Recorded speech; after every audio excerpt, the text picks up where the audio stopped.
fácil, digamos, de todo lo que hemos visto, lo más fácil es la unidad 11, después le sigue la unidad 9 y después lo otro. Entonces, el 20, el segundo parcial, el 27 del 10, vamos a hacer repaso para los que tengan que recuperar. El 3 de noviembre recuperatorio, ¿está bien? Sí, eso habíamos quedado, creo. El 3 de noviembre recuperatorio. El 10 de noviembre, último repaso, para los que todavía les queda recuperar algo.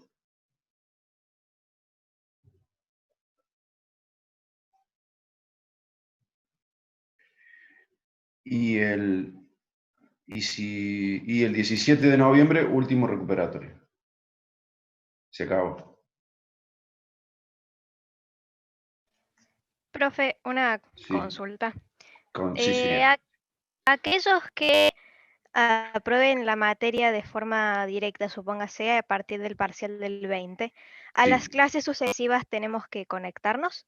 No No, sé cómo no. funcionaría en la presencialidad, por eso pregunto. No, no, no, no. El que apruebe el 20 de octubre ya está. Está listo. Ok, ok, Eh, gracias. clase del 27 que vamos a hacer repaso es para los que tengan que ir al recuperatorio. Del 3 de noviembre voy a recuperar el 17 de noviembre.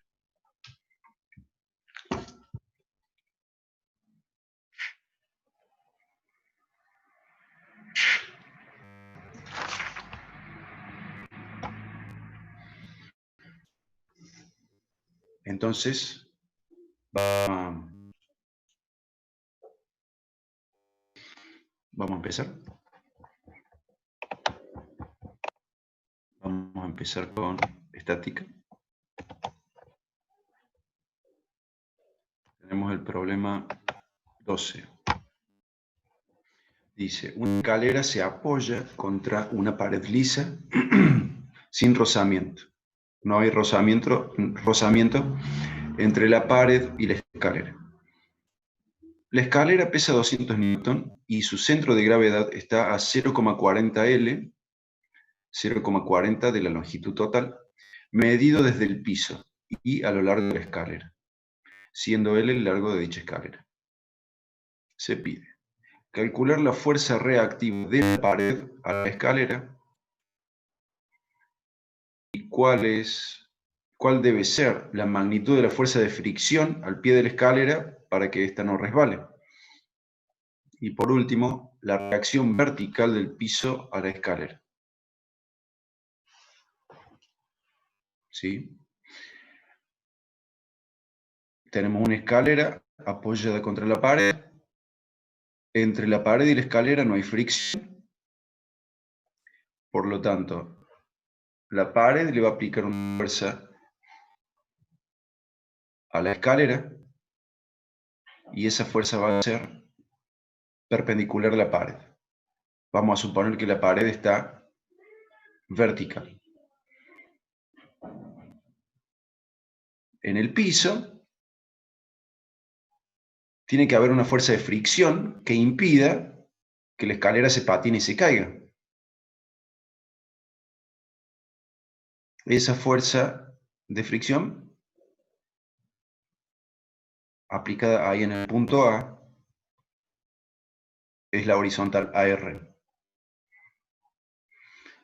Y en el punto A, el piso le aplica una fuerza normal a la escalera. El piso es horizontal, entonces la fuerza AN es vertical. ¿Sí? ¿Y qué tenemos que determinar? BM, que es la fuerza reactiva de la pared a la escalera. AR, que es la fuerza horizontal en el piso, en el punto A, donde se apoya la escalera, es una fuerza de fricción. Y AN, que es la normal en el punto A, donde se apoya la escalera en el piso. Eso tenemos que determinar.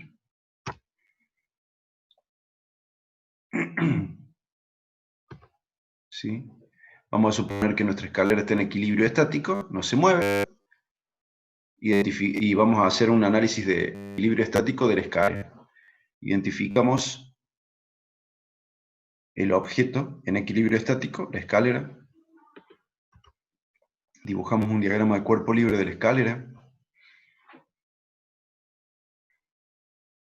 En el dibujo aplicamos todas las fuerzas, dibujamos todas las fuerzas que se aplican sobre la escalera. En el punto A, abajo, está AR y AN. AR horizontal, AN vertical. En el punto C, que es el centro de masa de la escalera, a una distancia R1 del punto A,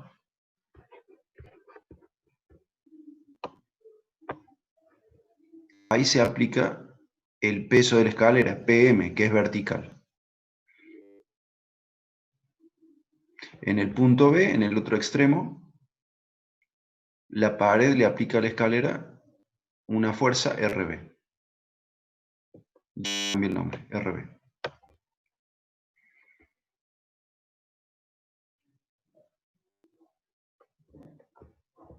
RB se encuentra a la distancia R2 del punto A, que sería L, la longitud total de la escalera. Identificamos las incógnitas y los datos. Tenemos RB incógnita, AR incógnita, AN incógnita. Tenemos tres incógnitas, vamos a necesitar tres ecuaciones, ¿sí?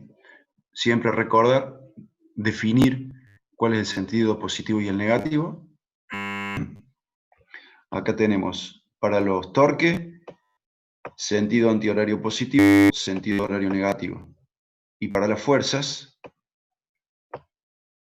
vertical positivo para arriba, horizontal positivo a la derecha. Aplicando las dos condiciones de equilibrio estático, escribimos, vamos a tener que escribir tres ecuaciones, una cantidad de ecuaciones igual al número de incógnitas que tengamos. Las ecuaciones 1 y 2 son la sumatoria de fuerzas en el eje X, la ecuación 1. Ahí está, AR positivo, porque apunta hacia la derecha, RB negativo, porque apunta hacia la izquierda. Son las únicas fuerzas horizontales. En la ecuación 2, la sumatoria de las fuerzas verticales. AN, que es positivo porque apunta hacia arriba, y PM, negativo porque apunta hacia abajo. Son las únicas fuerzas verticales que se aplican sobre la escalera, ¿sí? La ecuación 1 y la ecuación 2 tienen que ser igual a 0. Profe. Sí, diga. ¿Por qué no hay una reacción de forma vertical en ¿En la pared? En la pared. En la pared. Buena pregunta. Porque no hay fricción.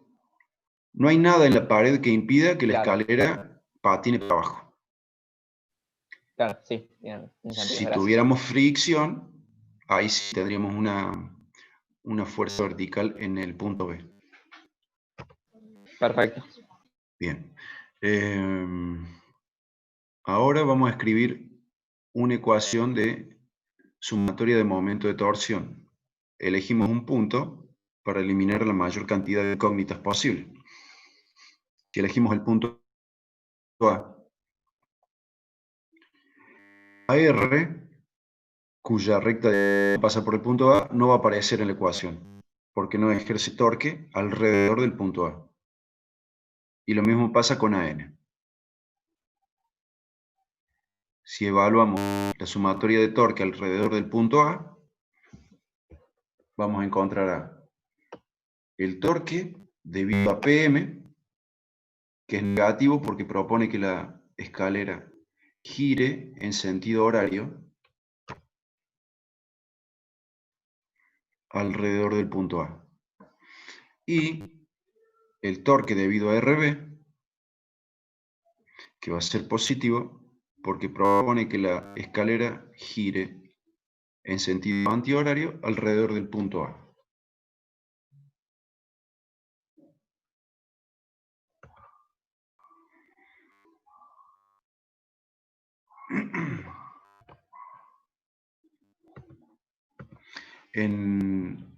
Si miramos el torque debido a PM, cuando tengamos que escribir expresión, vamos a necesitar el ángulo, un ángulo y una distancia. La distancia es R1. R1 que vale 0,4 L. Y el ángulo alfa 1 es el ángulo formado entre el vector PM y el vector R1. Ese ángulo es de 40 grados. ¿Cómo sabemos eso?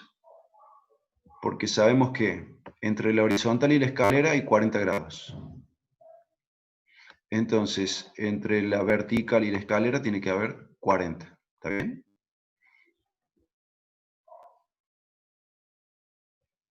PM es vertical, entonces entre la vertical y la escalera tiene que haber 40 grados.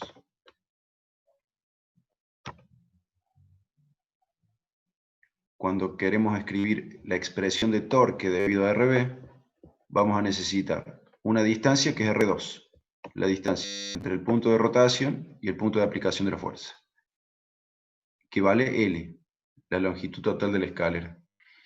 Y vamos a necesitar el ángulo que forman el vector RB con el vector R2, que es de 50 grados.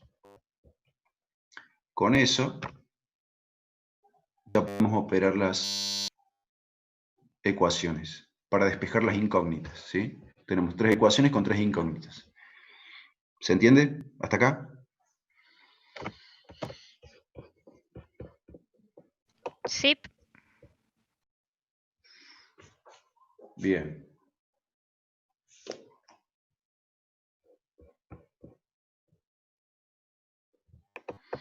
Entonces,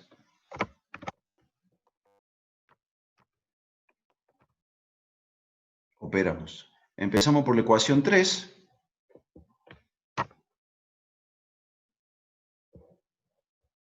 El momento de torsión debido a PM, que estaba restando, lo paso sumando. Escribo la expresión de cada momento de torsión. RB por R2 por seno de alfa 2 tiene que ser igual a PM por R1 por seno de alfa 1. Despejo de RB. El R2 por seno de alfa 2 que multiplicaba RB lo pasé dividiendo. Y ahí quedó despejada RB.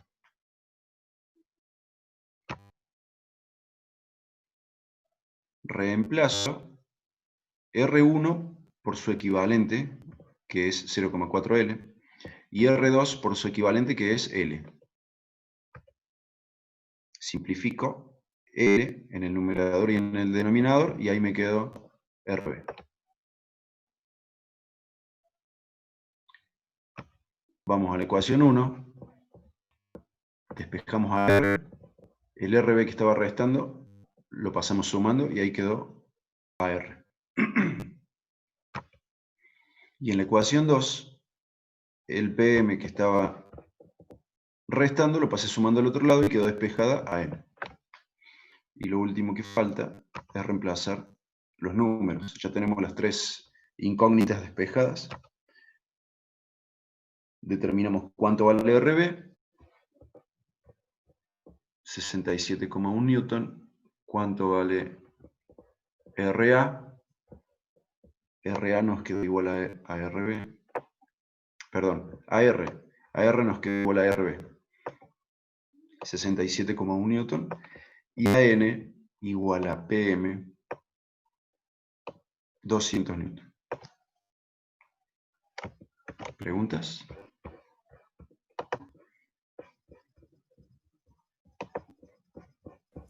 Ninguna. Bueno.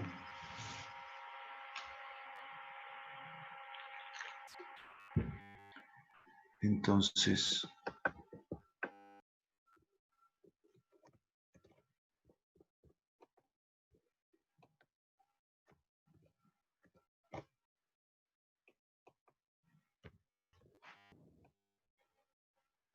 Vamos a ver el 14.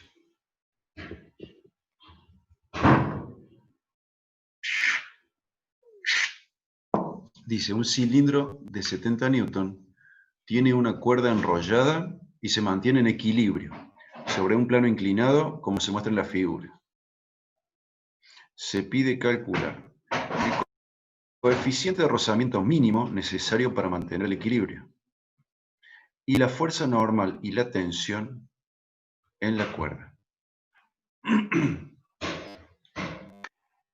Entonces, tenemos un cilindro de 70 newton que está sobre un plano inclinado de 27 grados con respecto al horizontal. En el cilindro se enrolló una cuerda y esa cuerda está atada allá arriba del plano inclinado. Vamos a suponer, para simplificar las cosas, que la recta formada por la cuerda es paralela con el plano inclinado.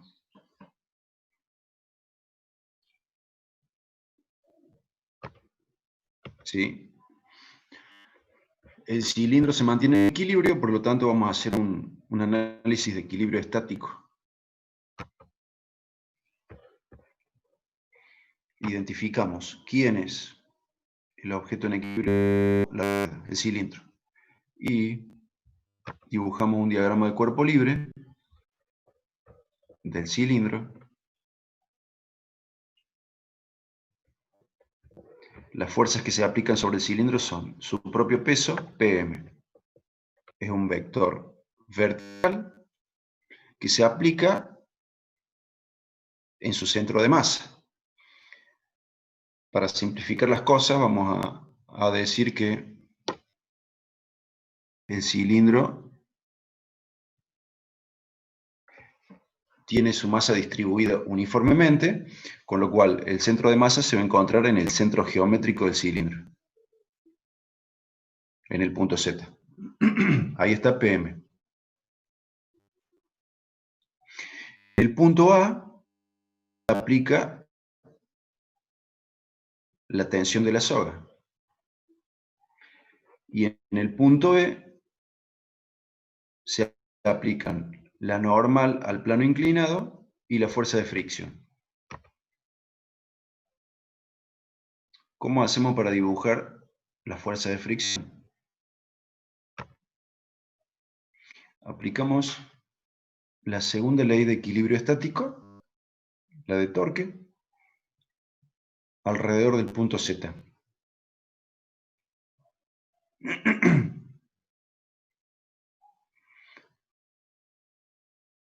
Pm no aplica ningún torque alrededor del punto Z porque su recta de acción pasa por el punto Z. Y lo mismo ocurre en la normal. La recta de acción de la normal pasa por el punto Z.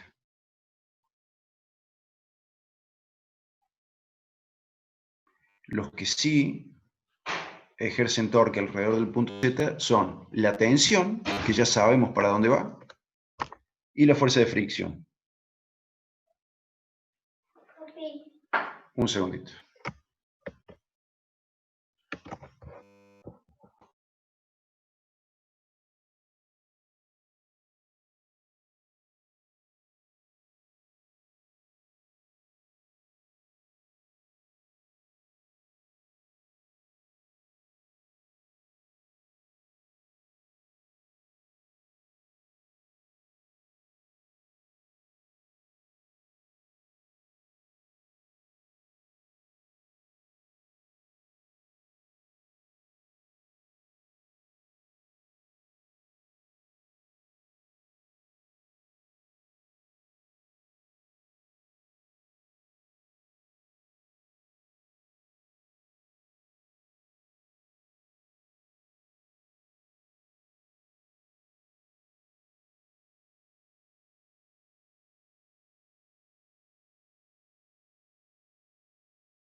Bien, Ya volví, disculpen la interrupción.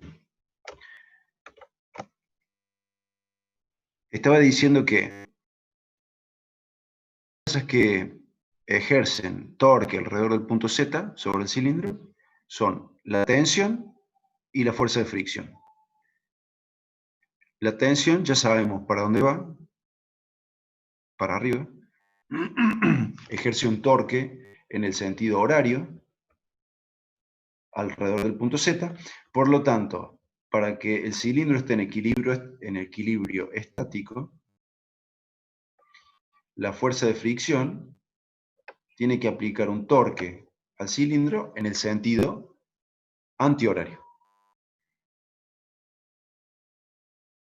Entonces ya sabemos en qué dirección apunta la fuerza de fricción.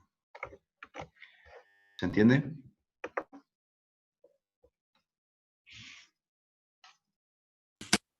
Se entiende, profe. Una consulta. Sí. Para todas las veces que calculemos el torque, la fórmula incluye el ángulo. Ese ángulo, ¿cómo sabemos con respecto a qué lo tenemos que sacar?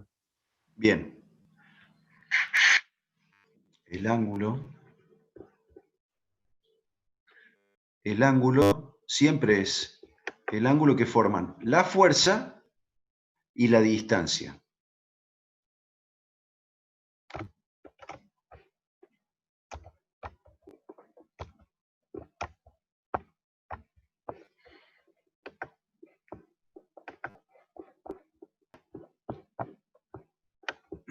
El ángulo siempre es el menor ángulo formado entre la fuerza y la distancia, ¿sí?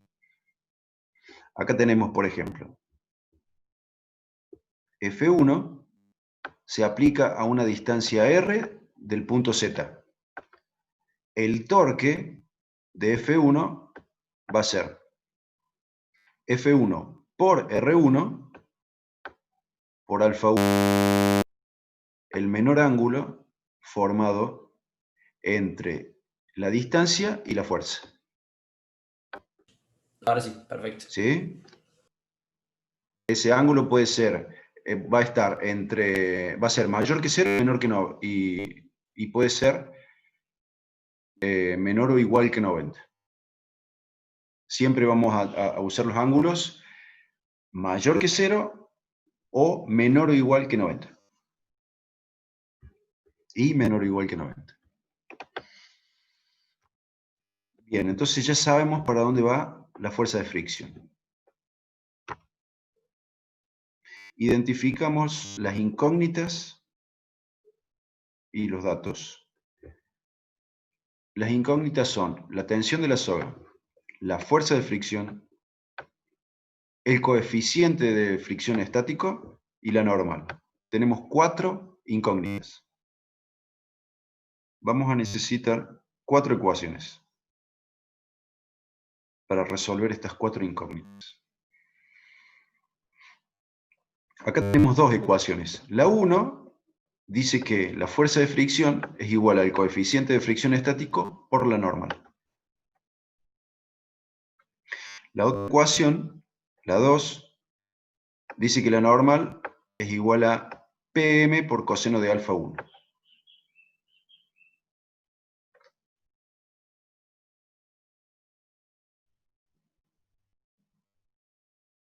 ¿Está bien eso? Esto así lo hacíamos cuando hacíamos diagrama de cuerpo libre en la unidad 4.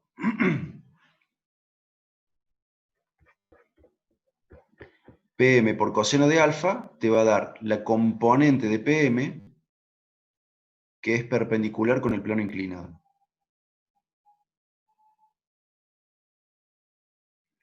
Esa componente de Pm va a tener un módulo igual a la normal. ¿Sí? Es la ecuación 2. Ahí tenemos 2 ecuaciones.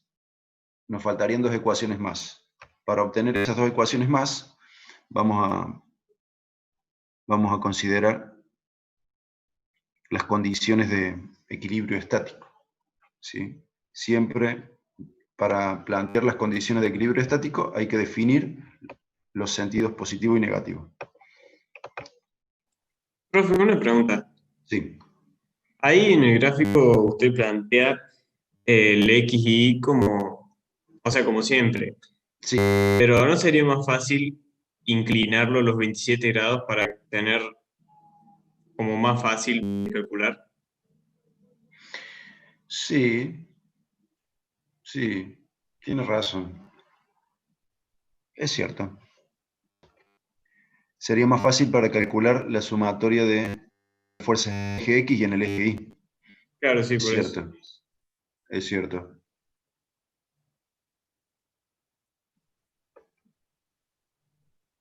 Es cierto. Pero mire, para resolver, para tener las dos ecuaciones que me faltan, escribí dos ecuaciones de sumatoria de momento de torsión.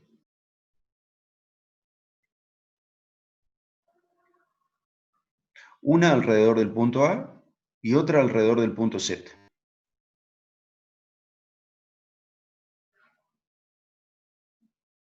No escribí sumatoria de fuerzas. Con lo que dice el alumno, si a estos ejes los hubiera puesto inclinados a los 27 grados, la sumatoria de las fuerzas en el eje Y nos iba a terminar dando esta ecuación, la 2. Pero bueno, para obtener las dos ecuaciones que me faltaban, escribí la sumatoria de momento de torsión alrededor del punto A, que es ahí donde está aplicada la tensión, y la sumatoria de momento de torsión alrededor del punto Z, que es el centro del cilindro.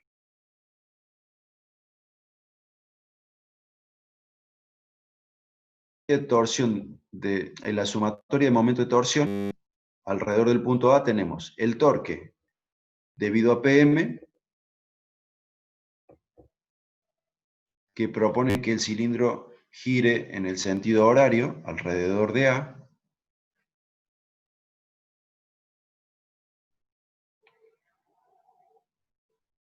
la distancia entre la fuerza PM y el punto A, la distancia entre el punto de aplicación de la fuerza PM y el punto A es R, el radio del cilindro. Y el ángulo que se forma entre ese radio y el vector PM es de 27 grados. Es el mismo ángulo que tiene el plano inclinado con respecto al horizontal. El momento de torsión debido a la fuerza de fricción, positivo porque propone que la rueda gire en el sentido antihorario alrededor del punto A. La recta de acción de la normal pasa por el punto A, con lo cual no aparece en esta ecuación. Y lo mismo ocurre con la tensión.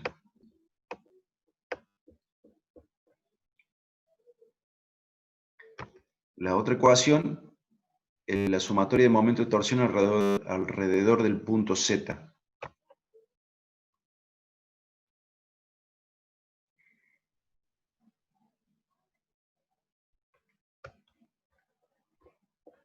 Las fuerzas que ejercen momento de torsión alrededor del punto Z son la fuerza de fricción y la tensión.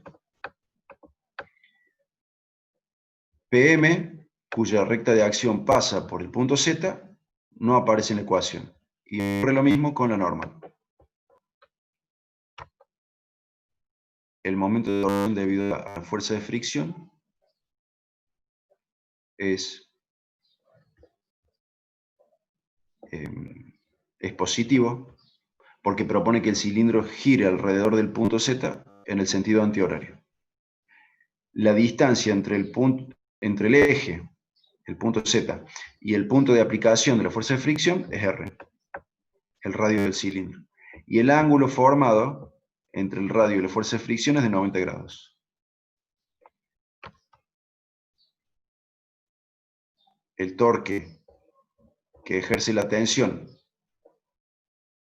alrededor del punto Z es negativo porque propone que el cilindro gire en sentido horario alrededor del punto Z.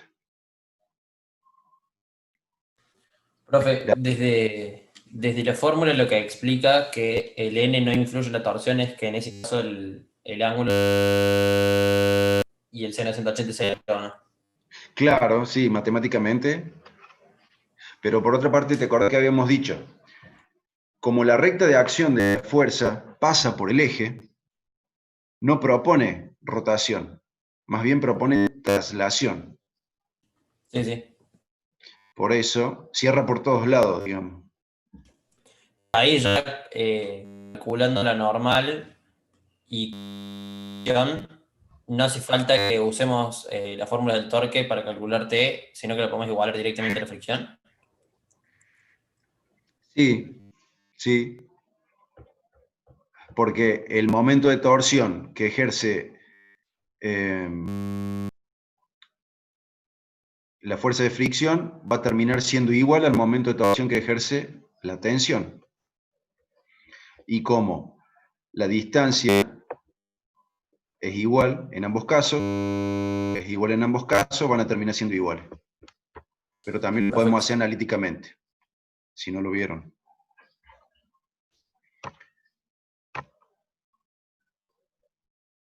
Acá está la explicación de por qué el ángulo alfa 1 es igual a 27 grados. Acá tenemos M, que es vertical. Hice la proyección de PM hasta el punto D.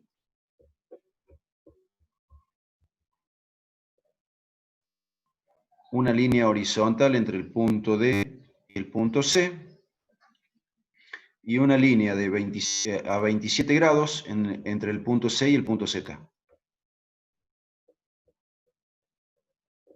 PM, que es vertical, forma un ángulo de 90 grados con la horizontal, CD. Como el ángulo en el vértice de C es igual a 27 grados, el ángulo beta va a ser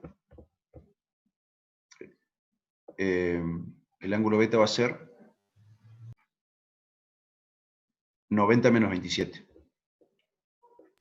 Profe, Sí, ahí el ángulo de 27 grados, ¿no sería sí. hasta el punto B en vez del punto Z? Porque si vemos el dibujo, se ve que está la parte donde Sí, tiene hasta el contacto. punto B. Tiene razón. Pero lo que yo hice fue trazar una línea paralela al plano que pasa por el punto Z. Y como esa línea es paralela al plano, el ángulo entre esa línea y la horizontal también va a ser de 27. Ah, bien. Claro. ¿Sí? Después, el ángulo beta más este 27 te tiene que dar 90 grados. Porque hay 90 grados en el ángulo formado por PM y la vertical, y la horizontal. Después, la normal que pasa por el punto Z es perpendicular con el segmento CZ. La normal que pasa por el punto Z, su proyección, es perpendicular con el segmento CZ. Por lo tanto, beta más alfa 1 tiene que dar 90 grados. Beta más alfa 1 tiene que dar 90 grados. Por lo tanto, alfa 1 es de 27 grados. ¿Sí? ¿Correcto?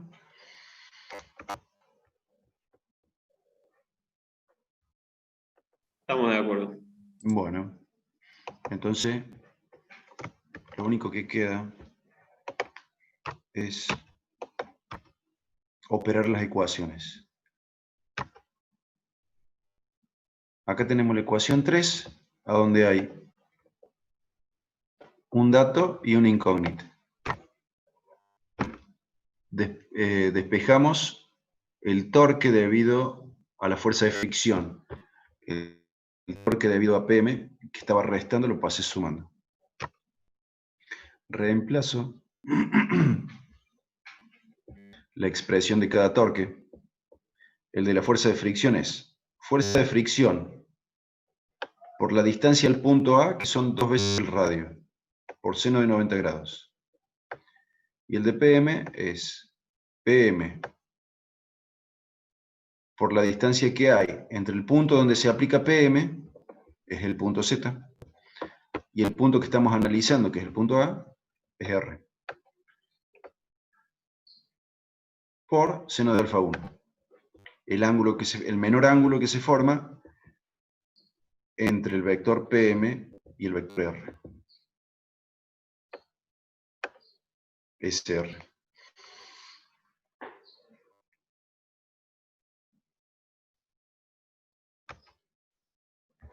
Seno de 90 grados nos va a dar 1, se va.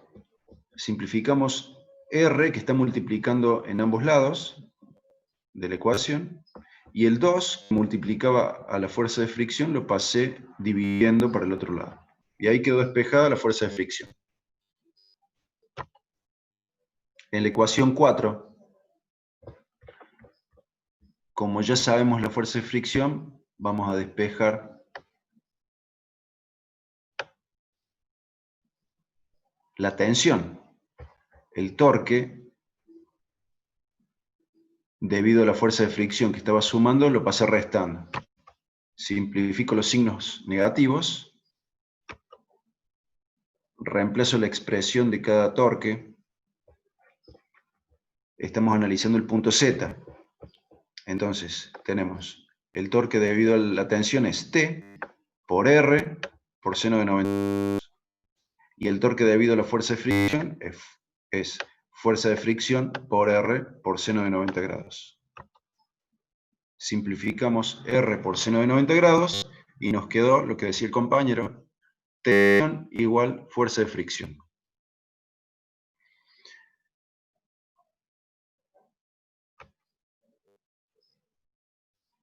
Y ahí despejamos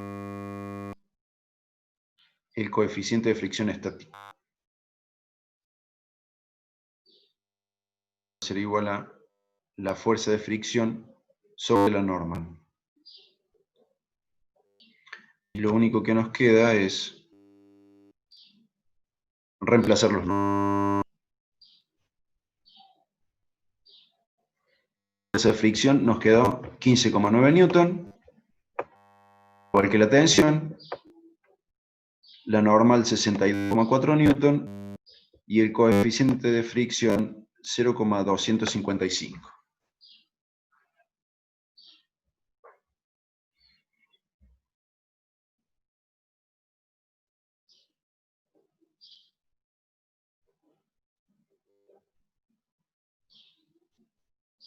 ¿Preguntas? ¿La reunión de Zoom no me corta más? No, somos pro ahora. A partir del 1 de octubre, Hemos mejorado. los docentes de la UTN somos pro. Qué bien, che, qué nivel. Están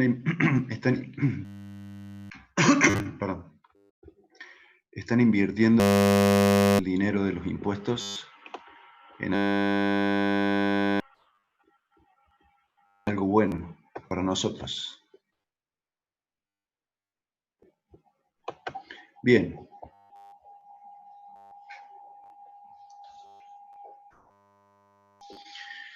Vamos a ver otra cosa.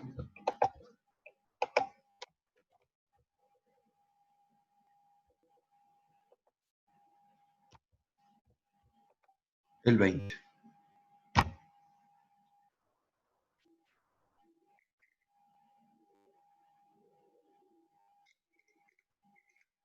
Dice, un trabajador quiere dar vuelta a una caja rectangular uniforme de 1250 newton tirando a 53 grados uno de sus lados verticales. El piso es lo suficientemente áspero para evitar que la caja se deslice. ¿Qué tirón se requiere para que la caja se empiece a inclinar? ¿Qué tan fuerte empuja el piso sobre la caja? Obtenga la fuerza de fricción sobre la caja. ¿Y qué coeficiente mínimo de fricción estática se necesita para evitar que la caja se deslice por el piso?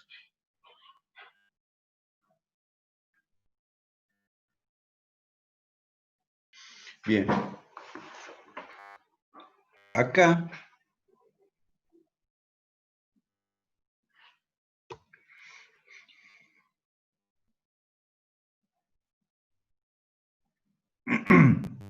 tenemos una caja. En su vértice B se aplica una fuerza F1 con la intención de que la caja gire alrededor del vértice A. Nos preguntan cuál es la fuerza mínima necesaria para que la caja se comience a inclinar. Lo que nosotros vamos a hacer un análisis de equilibrio estático con la fuerza F1 ahí aplicada en el ángulo de 53 grados. Y vamos a decir que lo que resulte va a ser la fuerza mínima necesaria para que la caja se comience a inclinar. Y mayor que esa F1 va a hacer que la caja se incline. ¿Sí? ¿Se entiende la estrategia?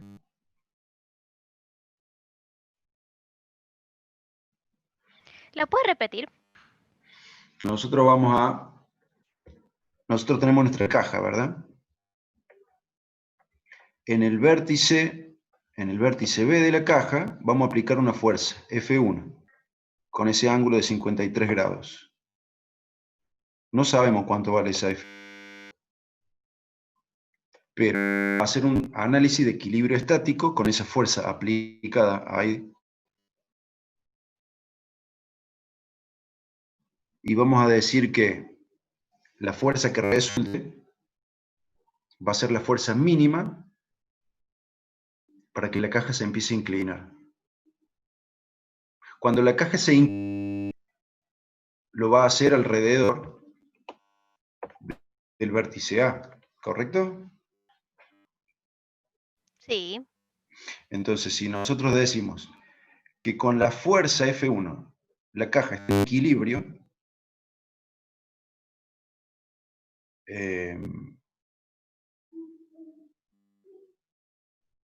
esa fuerza va a ser la mínima necesaria para que la caja se comience a inclinar alrededor del punto A.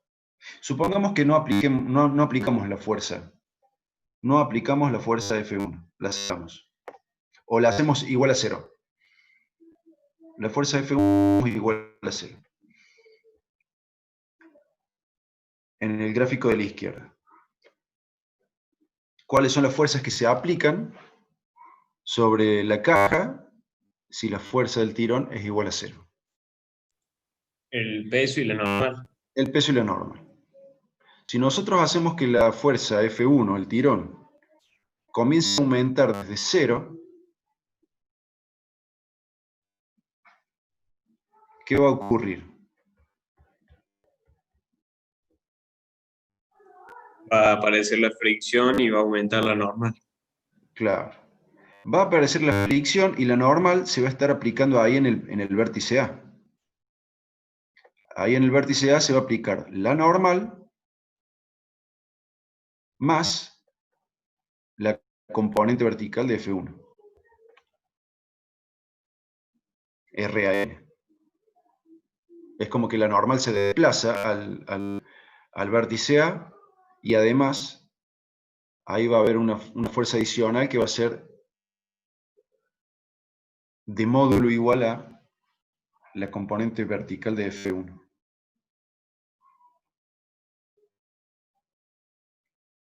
¿Se entiende la estrategia? Sí, sí, ahí entendí. Gracias, profe. Bueno, identificamos el objeto en equilibrio estático, la caja. Hacemos un diagrama del cuerpo libre. Tenemos la fuerza F1, el peso de la caja. Vamos a suponer que la masa de la caja está distribuida uniformemente. No hay nada que impida que nosotros hagamos esa suposición. Con lo cual, el centro de masa de la caja va a quedar en el centro geométrico de la caja, del rectángulo. El punto C. Entonces ya tenemos F1, tenemos P1, tenemos la fuerza de fricción que se aplica en el punto A y la reacción del piso RAN, vertical. ¿Cómo hacemos para determinar para dónde apunta RAN y para dónde apunta la fuerza de fricción?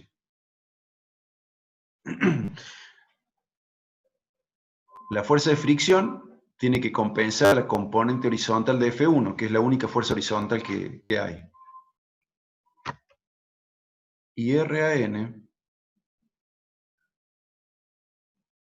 es la fuerza normal que el piso sobre la caja. El piso es horizontal, RAN va a ser vertical, y como es la fuerza que aplica el piso sobre la caja, la única forma es que sea para arriba. ¿Sí?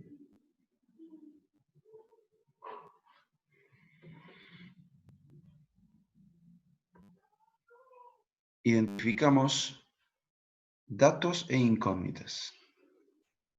Tenemos 4 incógnitas. La fuerza F1, la fuerza de fricción, el coeficiente de fricción estático y RAN.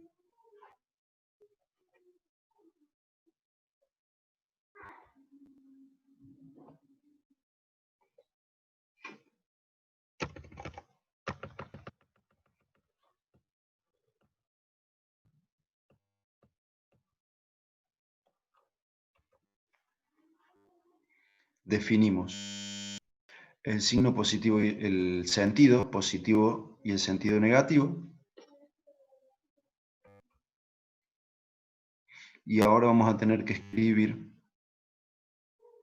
tantas ecuaciones como incógnitas tenemos. Vamos a necesitar 4 ecuaciones. Acá tenemos una, la ecuación 1. Dice que la fuerza de fricción es igual al coeficiente de fricción estático multiplicado por RAN. A las otras 3 las vamos a sacar de las condiciones de equilibrio estático. Tenemos la ecuación 2, que es la sumatoria de todas las fuerzas horizontales, eso tiene que dar igual a 0.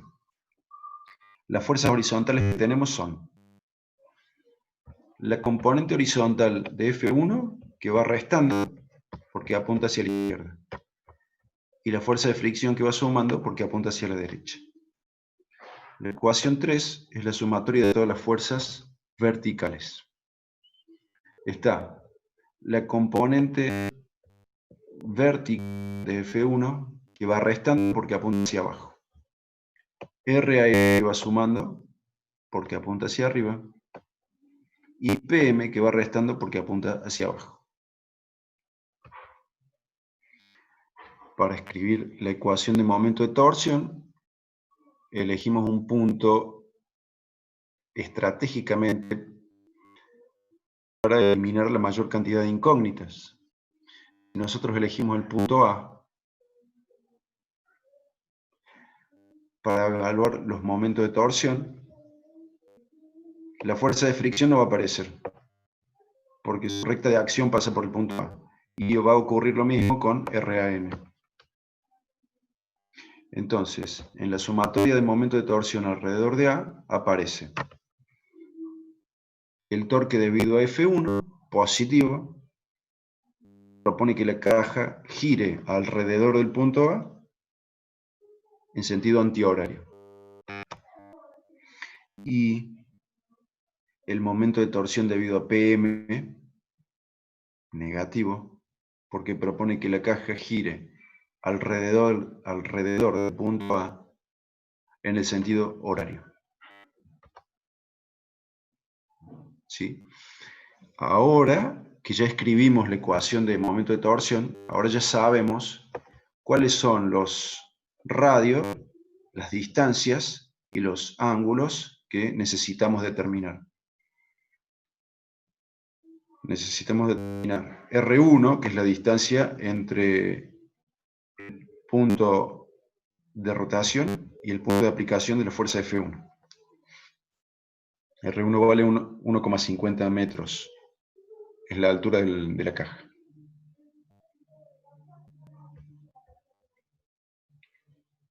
R2 es la distancia que hay entre el punto de rotación y el punto donde se aplica la fuerza PM. Es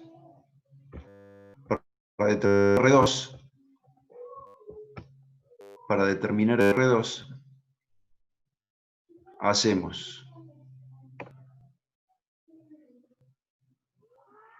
la altura del rectángulo dividido 2 elevado al cuadrado, más la base del rectángulo dividido 2 elevado al cuadrado, y a todo eso le sacamos la raíz cuadrada.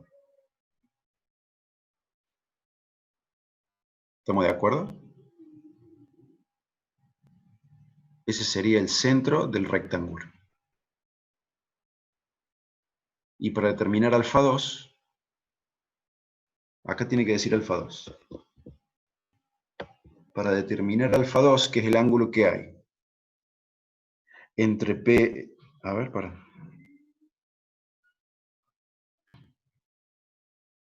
Ah, mira, ese está al revés.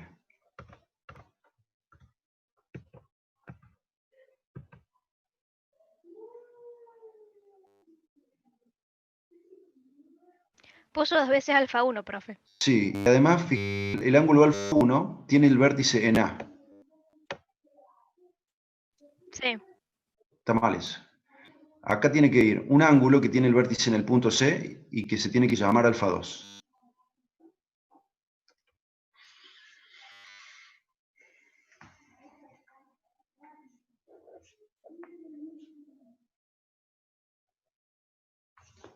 Acá tiene un ángulo que tiene su vértice en el punto C.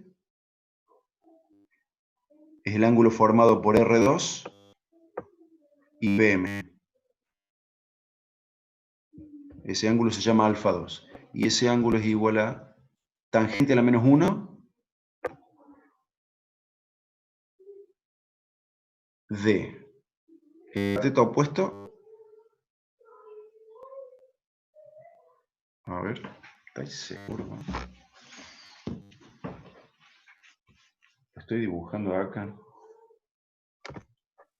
Sí, ahí estaría bien, porque estaría tomando el ángulo de la intersección de R2 con el peso.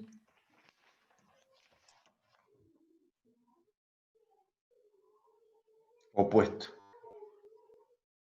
Claro, porque si lo opuesto es 1,5, estás tomando el de arriba.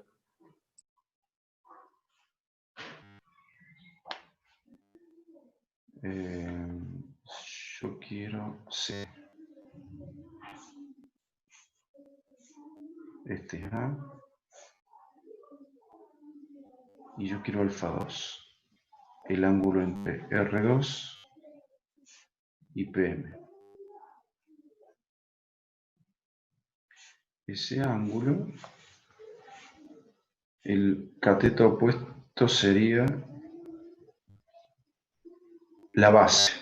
Arriba tiene que ir el 2,2. Sí, es al revés. Y abajo tiene que ir el 1,5. Está al revés. Para eso estamos planteando como si fuera un triángulo con vértice en la prolongación de la línea AC, o sea, El vértice de arriba a la derecha sería. Sí, claro, claro, porque son triángulos semejantes. O sea que tangente a la Perfecto. -1 de 2,2 sobre 1,5. Sí, corrigen eso, ojo. O le pone 90 menos eso y listo. Mm, también puede andar. A ver, Me da 55,71. 55, 55, está bien.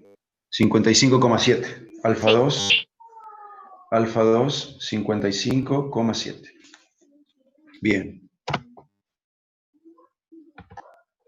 Esto no se termina acá, hay muchas otras cosas que corregir. Bueno, entonces ya determinamos los ángulos, ya determinamos el radio R1 y R2. El ángulo alfa 1 era el ángulo que nos habían dicho de 53 grados. Con todo eso podemos ir a operar. En la 4 despejamos el torque debido a F1. El torque debido a PM que estaba restando lo pasé sumando. Reemplazamos la expresión de torque de cada uno. El torque de F1 es F1 por R1 por seno de alfa 1. Y el torque de PM es PM por R2 seno de alfa 2. El que calculamos recién. R1 por seno de alfa 1, que multiplica a F1, lo pasé dividiendo para el otro lado y ahí despejamos F1. En la ecuación 2, menos F1 seno de alfa 1, que es la componente horizontal de F1, que estaba restando, la pasamos sumando. Y ahí despejamos la fuerza de fricción. En la ecuación 3, despejamos RAN. F1 coseno de alfa 1 que estaba restando lo pasamos sumando. Y a PM que estaba restando lo pasamos sumando también. ¿Y qué nos quedó? RAN despejado. Y en la 1 despejamos el coeficiente de fricción estático. El RAN que estaba multiplicando al coeficiente de fricción estático lo pasamos dividiendo. Y ahí despejamos el coeficiente de fricción estático. Ahora, lo único que nos quedaba era reemplazar los números. Y tenemos que corregir el alfa 2.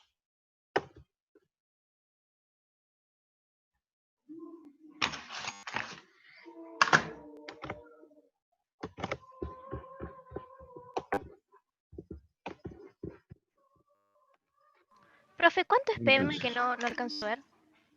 ¿cuánto es? PM. Ah, 1250. 1250. Entonces tenés 1250 por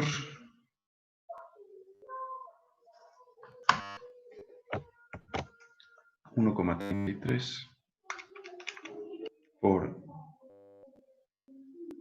seno de 55,7 dividido Dividido 1,5 1,50 por el seno de 53. y nos quedó 1146 newton para F1. Me da lo mismo. 1146 newton. La fuerza de fricción va a ser 1146 por seno de 53. 915. Sí.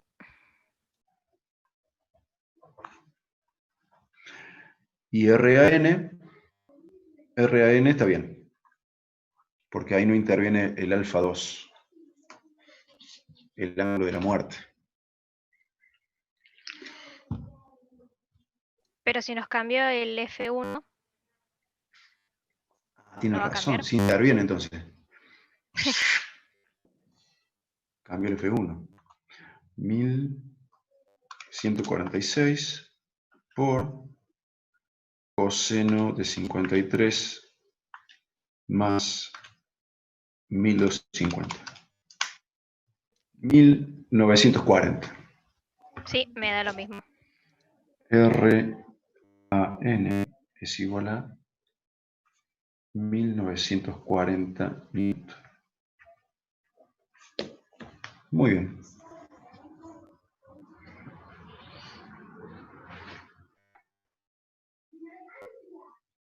¿Y la fuerza y el coeficiente de fricción estático? Que está acá.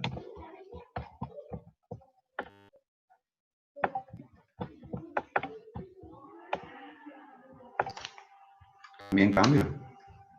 ¿Cuánto ¿O no? dijimos que nos había dado la fuerza de fricción? 915.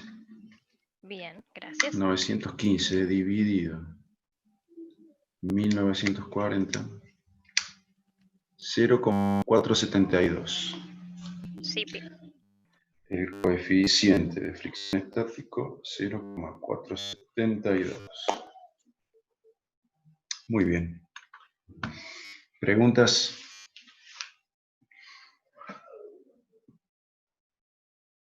Después podría subir el dibujito corregido, profe, Sí, sí, porque ayuda mucho. sí. Después se los corrijo y los subo. Gracias. Y les aviso por autogestión. Bueno, podemos avanzar.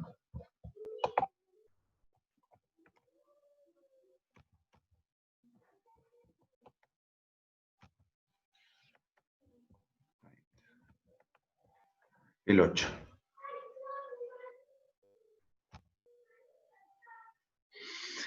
Dice, dos planos inclinados, lisos, forman ángulos de 45 grados y 60 grados con la horizontal, como se muestra en la figura. Una esfera de peso igual a 100 newton está en equilibrio apoyada sobre estos planos. Determine las fuerzas de reacción de los planos sobre la esfera.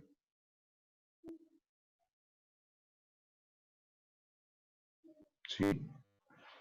Tenemos una esfera. Vamos a suponer que es de masa distribuida uniformemente. No hay nada que impida que hagamos esa suposición.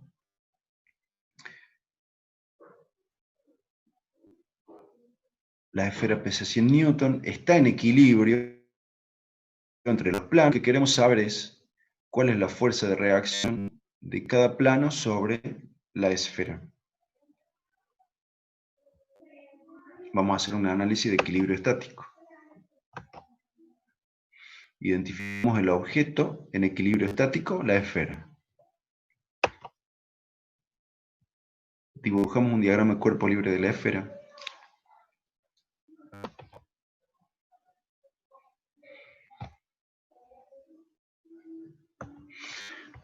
Sobre la esfera se aplica la fuerza PM, la fuerza de su propio peso, en el punto Z, que es el centro de masa de la esfera, y que es como suponemos que es masa distribuida uniformemente, ese punto Z va a estar en el centro geométrico de la esfera.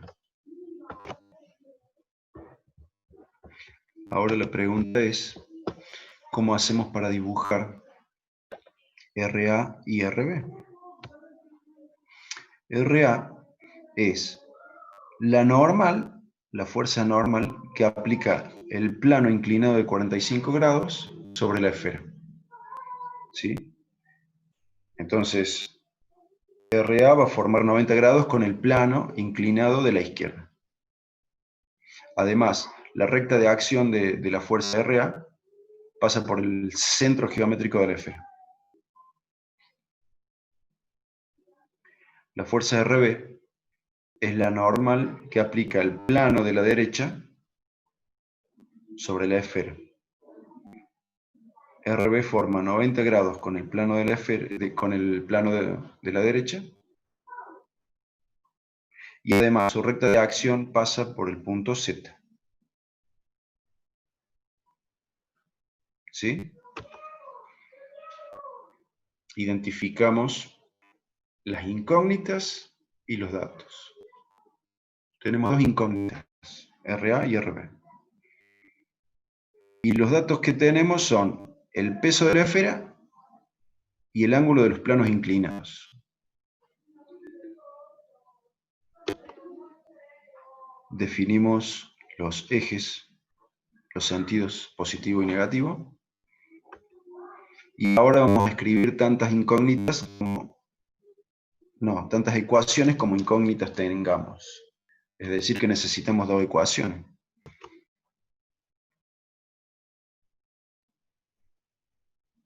Acá escribí dos ecuaciones de la segunda condición de equilibrio estático. Dos sumatorias de momento de torsión. La sumatoria de momento de torsión alrededor del punto A y la sumatoria de momento de torsión alrededor del punto B. Ecuación 1 y 2. En la ecuación 1, estamos analizando el punto A, ¿correcto? Entonces tenemos el momento de torsión debido a PM alrededor del punto A. Vamos a necesitar el radio de la esfera y vamos a necesitar alfa A, que es el ángulo que se forma entre el vector PM y el vector radio, que es el segmento AZ. Ese torque es negativo porque propone que la esfera gire en el sentido horario alrededor del punto A.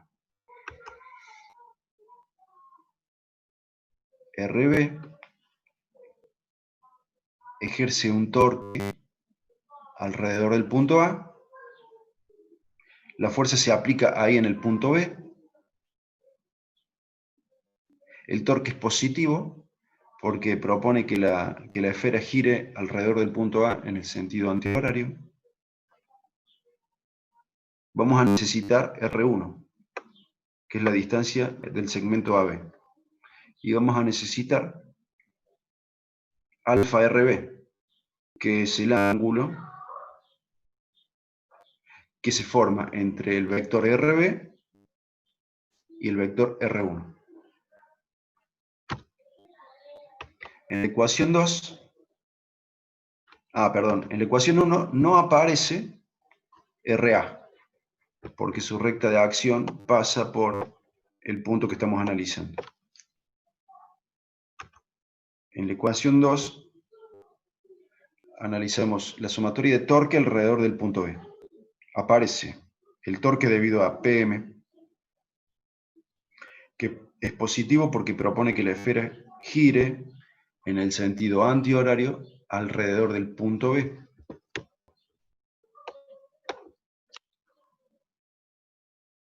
Vamos a necesitar el ángulo alfa B, que es el ángulo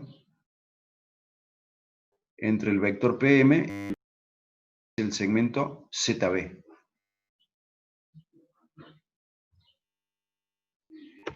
El momento de torsión debido a RA,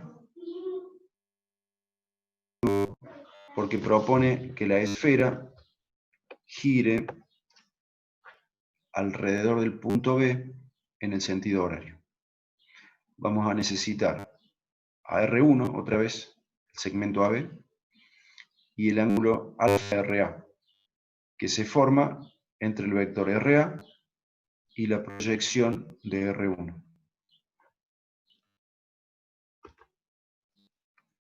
¿Sí? Vamos a necesitar esos cuatro ángulos y R1. Entonces, antes de operar las ecuaciones, vamos a determinar esos ángulos y R1. Los datos que nosotros tenemos para determinar alfa A, alfa B, alfa RA y alfa RB y R1, los datos que nosotros tenemos son los 45 grados que forman el plano inclinado de la izquierda con la horizontal, los 60 grados que forman el plano inclinado de la derecha con la horizontal, y los 90 grados que forman RA con el plano inclinado y RB con el otro plano inclinado. Esos son los datos que nosotros tenemos para determinar los ángulos que necesitamos. Entonces, por ejemplo, para llegar a alfa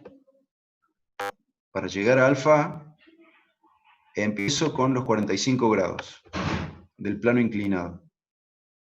Tracé una línea horizontal que pasa por el punto Z.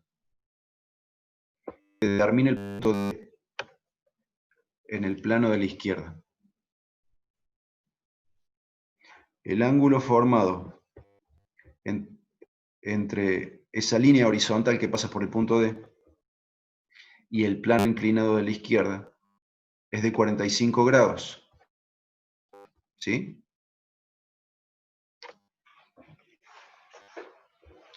Observen el triángulo formado por los puntos D, A y B. Z. D, A y Z.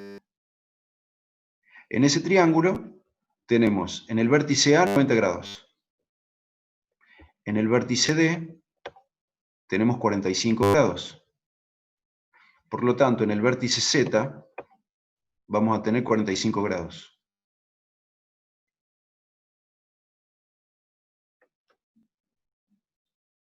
$45 grados es lo que hay entre este R y la horizontal. Por lo tanto, entre ese R y la vertical, ¿cuánto hay?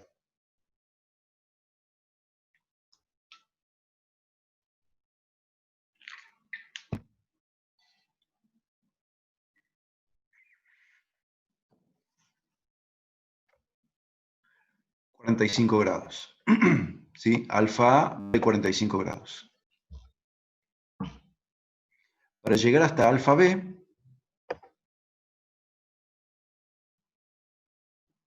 empezamos por los 60 grados, acá. Profe, Sí, ¿puede repetir cómo es lo de alfa A, perdón? ¿cómo no?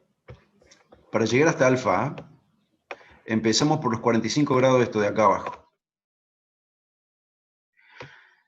Trazamos una recta auxiliar, una línea auxiliar, que es horizontal y que pasa por el punto D. Se cruza con el plano inclinado ahí en el punto D. Acá hay 45 grados. Es el mismo ángulo que hay acá abajo. ¿Estamos de acuerdo ahí? Sí, hasta ahí sí. Bien. El ángulo opuesto por el vértice es de 45 grados también, ¿correcto? Sí. Bien. Este de acá en el vértice A, entre el plano y R, es de 90. Es opuesto por el vértice de este. Sí. Entonces, en el triángulo formado por D, A y Z, en ese triángulo, el último ángulo que nos falta es el ángulo que está en el vértice Z. Que es de 45. 45. 45 grados es el ángulo formado entre la horizontal y este R. Entonces, entre ese R y la vertical, ¿cuánto vas a tener? Los 45 que me faltan. A ver si. Bien. Para llegar Los hasta el ejercicios alfa B... del parcial no van a ser tan complicados, ¿no? No, no, no, no. Ah. No, Por esto es nuestra geometría. tranquilidad nomás. No, no, no. Esto es geometría, digamos. Esto ustedes lo deberían poder hacer solo. Pero no hace falta meter tanta dificultad en geometría si lo que yo quiero evaluar es física, ¿no? Perfecto. Para llegar al ángulo alfa B, empiezo por estos 60 grados de acá. Voy hasta el punto C. El punto C es ahí donde se cruza la horizontal con el plano de 60 grados. Ahí hay 60 grados también. Entonces ahora observamos el triángulo ZBC. Ese triángulo tiene 90 grados en el vértice B. Tienes 30 grados, no, tiene 60 grados en el vértice C. ¿Correcto? Por lo tanto, en el vértice Z hay 30 grados. Entre el segmento ZB y la horizontal hay 30 grados. Por lo tanto, entre el segmento ZB y la vertical tiene que haber ¿cuánto?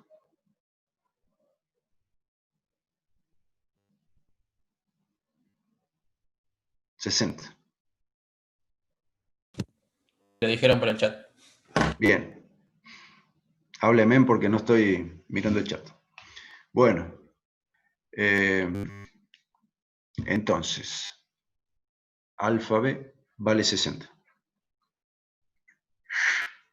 ¿Qué más necesitamos? Alfa RA, alfa RB. Hay un triángulo formado entre los puntos A, Z y B. Ese triángulo es un triángulo isósceles, porque tiene dos lados iguales.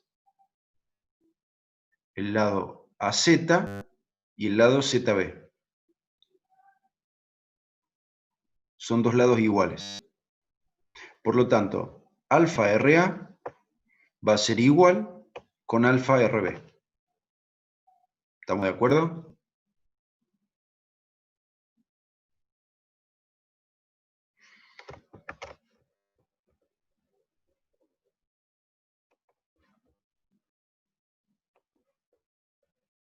Alfa RA es igual con alfa RB, porque son los ángulos de un triángulo isósceles. Tiene dos lados iguales.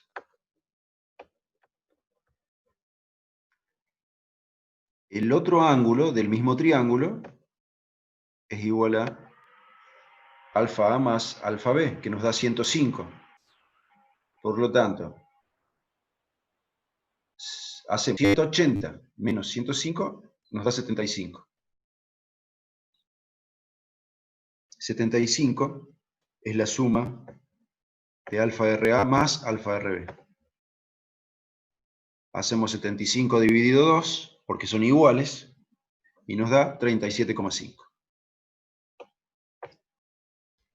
¿De acuerdo?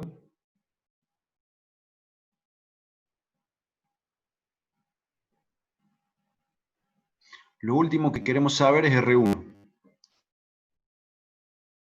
Para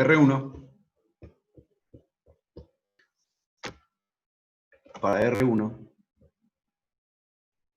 en el mismo triángulo AZB, escribí el teorema del coseno. El lado R1 dividido el seno del ángulo opuesto tiene que ser igual a R dividido el seno de su ángulo opuesto, que es alfa RB. ¿De acuerdo? En la época cuando yo ingresé, el cursillo de ingreso de matemática nos daban teorema del seno y teorema del coseno. Año 1998. Sí, lo vimos eso en el Bien. cursillo. Perdón, está bien, está muy bien. Bueno, entonces estamos de acuerdo. Estamos de acuerdo. El seno de 105 grados, que estaba dividiendo el R1, lo pasé multiplicando. Y lo mismo hice con seno de alfa RB, que dividía a R, lo pasé multiplicando para el otro lado. Y esta es la expresión que me interesa. La relación que hay entre R1 y R. Entonces ahora que ya tenemos todos los datos que necesitamos, operamos las ecuaciones. En la ecuación 1 quiero despejar RB. Entonces, el torque debido a RA, perdón, el torque debido a PM, que estaba restando, lo pasé sumando. Reemplazo la expresión de cada torque y queda RB por R1, seno de alfa RB, igual a PM por R, seno de alfa A. ¿Sí? R1 seno de alfa RB, que multiplicaba a RB, lo pasé dividiendo. Y ahí me quedo RB. Del otro lado, no, antes. Reemplacé, mira, reemplacé R1 de alfa R, lo reemplacé por R seno de 105 grados. Y después simplificamos R, el radio de la esfera. Y ahora sí nos quedó RB. Es igual a PM seno de alfa A dividido seno de 105 grados.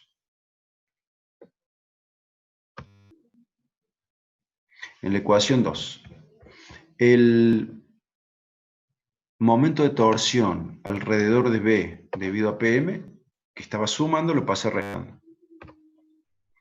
Simplifiqué los signos y después reemplacé la expresión de cada torque. El torque alrededor de B debido a RA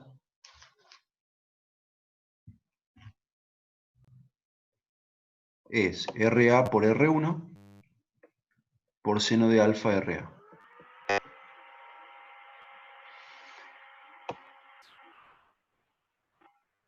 Y el torque debido a PM alrededor de B es PM por R por seno de alfa B.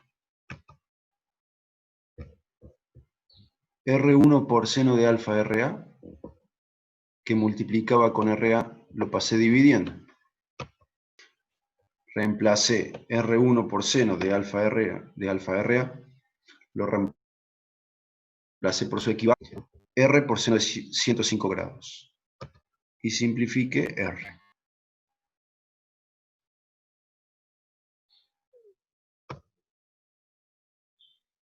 Y ahí lo único que faltaba era reemplazar los valores y encontrar RB y RA.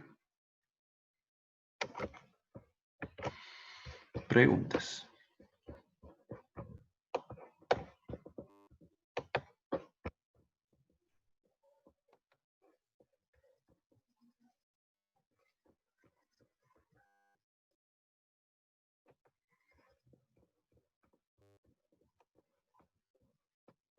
Profe, yo de vuelta lo planteé el eje X en uno de los haciendo consumatorio de fuerzas y veo bien. Está bien, está bien. De hecho, con nosotros dos planteo de momento de torsión, hicimos dos ecuaciones de momento de torsión y no hicimos la sumatoria de las fuerzas horizontales y verticales. Pero con estos resultados, con esos resultados, si éramos sumatoria de fuerzas horizontales y verticales, nos tendría que dar igual a 0. Claro, se pueden usar las dos. Se pueden usar las dos, sí.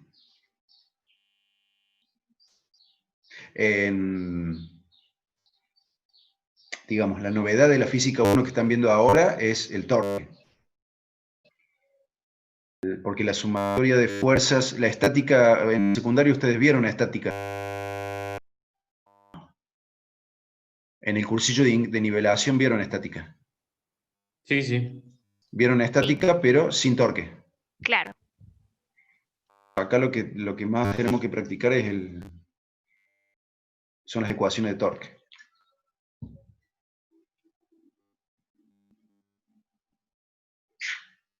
Bueno, eso fue.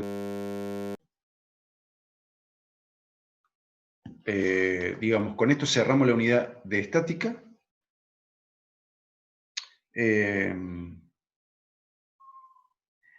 Como ya vieron, tenemos dos condiciones de equilibrio estático,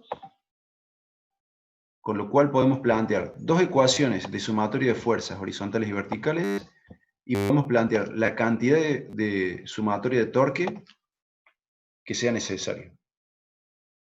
Si nosotros planteamos, cuando hacemos análisis de equilibrio estático, escribimos tantas ecuaciones como incógnitas haya en el problema. Para escribir esas ecuaciones, ¿a dónde vamos? Acudimos a las dos condiciones de equilibrio estático.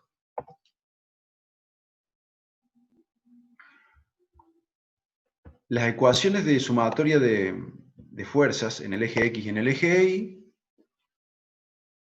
son ecuaciones relativamente fáciles, porque ahí no intervienen distancias.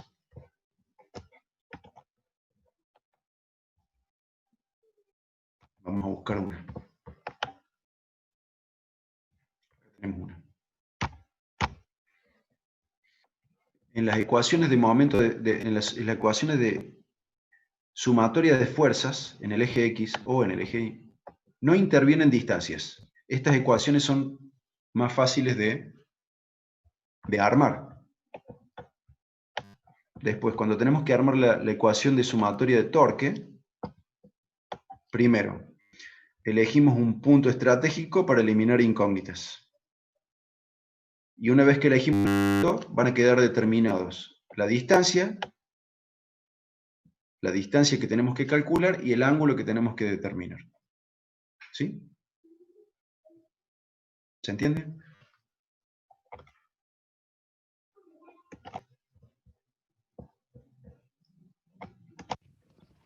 Sí, profe. Sí, se entiende. ¿Qué otra cosa? Cuando haces el diagrama de cuerpo libre,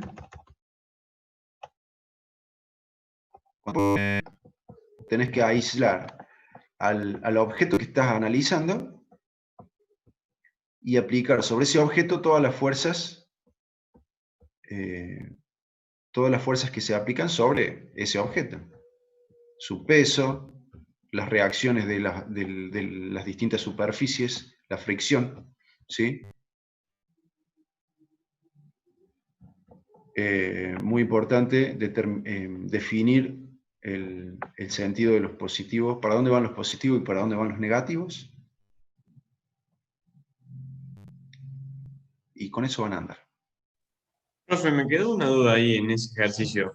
En este, sí. ¿Cómo sabemos cuándo correr, por así decir, la normal? Porque ahí, viste que se aplica en el punto A, Sí. porque se hace la fuerza. ¿En qué Sí. situaciones pasa eso? Bien, supónete, en el de la esfera, a ver, déjame pensar. ¿Te acuerdas la esfera que tenía que subir un escalón? Sí. Ahí lo voy a buscar, bueno.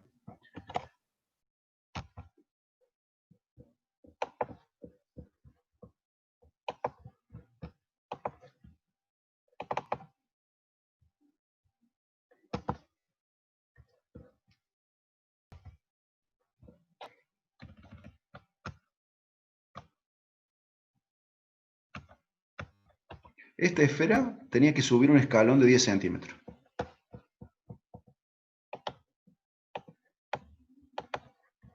nosotros dijimos, si la fuerza F1 tiende a 0, la rueda se va a quedar apoyada sobre la superficie horizontal.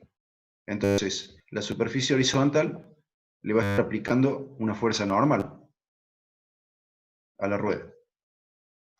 Si nosotros hacemos aumentar F1, esa fuerza normal de la superficie va a empezar a reducirse hasta llegar a 0, hasta perder contacto, hasta que la rueda pierde contacto con la superficie horizontal.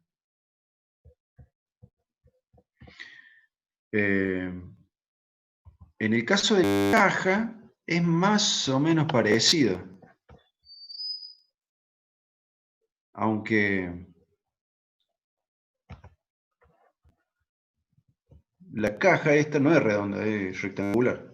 Por lo tanto, si vos querés hacer que gire, va a girar alrededor de qué punto. Claro, ¿no? Del punto A. Entonces, si la fuerza F1 la hacemos 0, la normal va a estar aplicada, digamos, sobre la base de la caja, a una distancia de 1,1 metro del punto A. Pero si nosotros empezamos a aumentar F desde 0, la fuerza normal se va a empezar a aplicar ahí en ese punto donde la caja después va a girar. Verlo en la rectangular no es tan fácil como verlo en la rueda.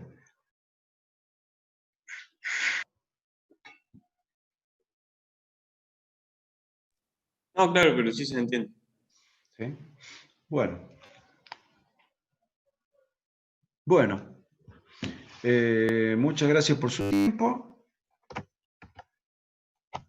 Con esto cerramos la unidad de estática. La semana que viene, segundo parcial. No, la semana que viene unidad 11. Movimiento armónico simple. Y la siguiente semana segundo parcial. Si por casualidad se ponen a estudiar física 1 y tienen dudas, ¿qué van a hacer? Le preguntamos en la clase o le mandamos un mail. Exactamente. Bueno, estimados. O le Nos preguntamos a vemos. Newton también. O le preguntan a Newton por ahí, responde. Nos vemos la semana que viene.